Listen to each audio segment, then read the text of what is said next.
Le dernier sushi, vous voyez, quand vous avez faim, vous regardez un peu tout le monde, vous faites les gros yeux et puis soudainement, ah bah il est plus là.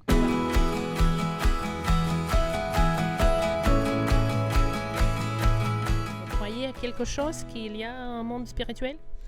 Je pense que quelque chose doit exister de l'au-delà. Sinon, on s'ennuierait bien. Hein. Je veux dire, il faut bien que ça continue, d'une forme ou d'une autre. Ok, quand vous dites ça continue, ça veut dire qu'il doit avoir une sorte de vie après la mort, c'est ça? Je suis certain. Je peux pas m'imaginer que, voilà, que les lumières s'éteignent et qu'il n'y a plus rien, qu'on soit dans le noir. Et je pense que quelque part, on doit continuer d'exister. Est-ce que vous pensez qu'il y a Dieu qui existe? Comment peut-on... Je suis sûre qu'il y a un Dieu, quelque chose qui existe, oui. Alors, est-ce qu'il est bon? Je pense surtout que c'est quelqu'un de juste. Je pense qu'il a été très inspiré, hein, parce que c'est beau autour de nous. Voilà. Ok, s'il est juste, ça veut dire qu'il y a une sorte de justice. Il y a la punition pour ceux qui font le mal et bénédiction pour ceux qui font le bien, n'est-ce pas? Sincèrement, je pense que quelqu'un qui a beaucoup de choses à se reprocher, le moment où il sera confronté à la mort, il y aura sûrement un moment où il va se remettre en question. Et s'il y a quelque chose après, je pense que quelque part, ça le travaillera toujours dans l'être de lui-même. Je dis toujours qu'il n'y a pas des athées dans les turbulences ou dans les tranchées. Vous êtes d'accord avec ça? Je suis passée moi-même par des périodes très difficiles. Et c'est toujours très intéressant quand on est confronté à une situation comme ça, comment on commence à réfléchir sur le monde, sur ce qui nous entoure, sur les gens qui sont autour de nous. Et peu importe comment on a vécu, c'est toujours des moments où on commence à vraiment se remettre en cause. Et pour moi, personnellement, après, on voit la vie différemment. Et on essaie encore plus de donner, on se remet en cause, on essaie d'aider. Voilà. Un jour, nous allons tous être devant ce Dieu qui va nous juger. À votre avis? Juste pas con. Oui, ça c'est sûr. Alors donc, vous, à votre avis, vous êtes une bonne personne pour aller au paradis? Vous savez, tout le monde fait des erreurs dans la vie. Personne n'est parfait. C'est pas à moi de prendre cette décision. On verra. On verra. Vous savez, J'essaye d'être le mieux possible, mais vous savez, dans la vie, parfois il faut aussi faire des décisions.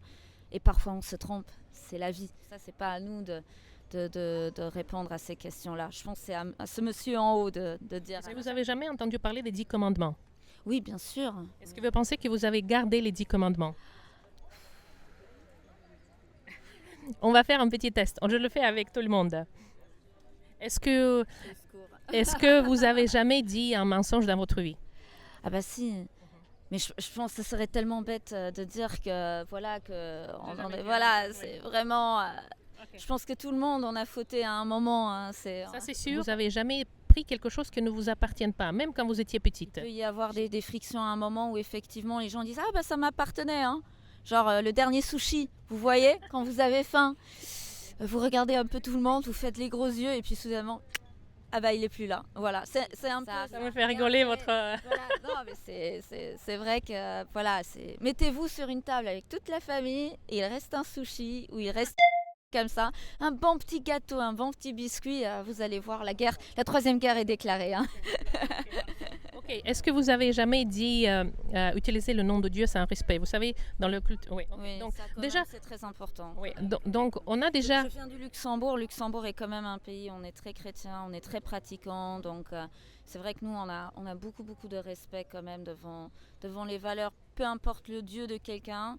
Mais on est des gens très respectueux sur ça. Vous dites que c'est une culture chrétienne. Est-ce que vous connaissez le message chrétien? Bon, permettez-moi juste vous rappeler le message chrétien qui est à la base. On va voir qu'est-ce que vous en dites. Ok, le message chrétien à la base, il dit que Dieu, qui est créateur de ce monde, a créé le monde et a donné aux gens les standards de ce comportement, disons, oui. Mais les gens sont des pécheurs. On a vu avec vous maintenant que 3 parmi 10 commandements, vous avez déjà brisé. Donc ça veut dire. Condamné.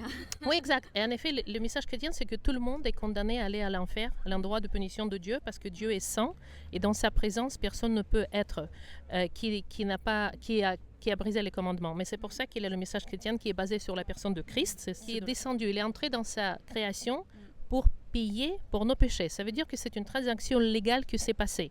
Vous, moi, tout le monde, nous ont brisé la loi de Dieu, mais Jésus a payé notre amende. Et donc, il a libéré tous ceux qui ont compris que c'est par amour qu'il a donné le don de pardon et qui se passe à travers la repentance et la foi en Christ qui a payé pour vous. Moi, je suis chrétienne. Je sais que je vais être devant Dieu. Il va me juger par rapport à sa moralité et je passe pas parce que j'ai brisé tout comme vous, comme tout le monde. Mais puisque je me suis repentie et cru que Jésus a payé pour moi, quand il va... Voilà, maintenant le message il est très large que vous avez expliqué là, et vous l'avez d'ailleurs très bien expliqué.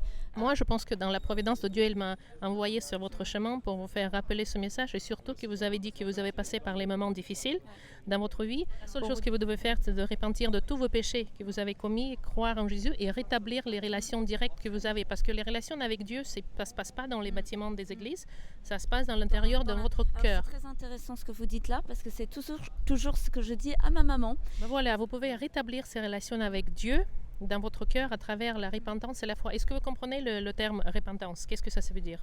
Pour moi, le terme de la repentance, c'est vraiment déjà comprendre ce qu'on a fait mal pour pouvoir appliquer une version meilleure. C'est-à-dire, et déjà demander le pardon aussi à ce qui s'est passé. La repentance, dans le terme biblique, c'est un terme militaire qui est utilisé pour tourner à 180 degrés. Ça veut dire que si vous avez fait quelque chose, vous comprenez, comme vous dites, après vous dites je ne vais plus le faire, vous tournez et vous ne le faites plus. Et à ce moment, quand vous repentissez et croyez en Jésus, Dieu vous envoie le Saint-Esprit dans votre cœur qui vit, qui vous renouvelle, qui vous donne la nouvelle naissance. Je vous invite aujourd'hui de réfléchir à ce message chrétien et rétablir votre relation avec Dieu qui va vous guider à travers, avec la lumière dont vous avez parlé au début, à travers ce monde.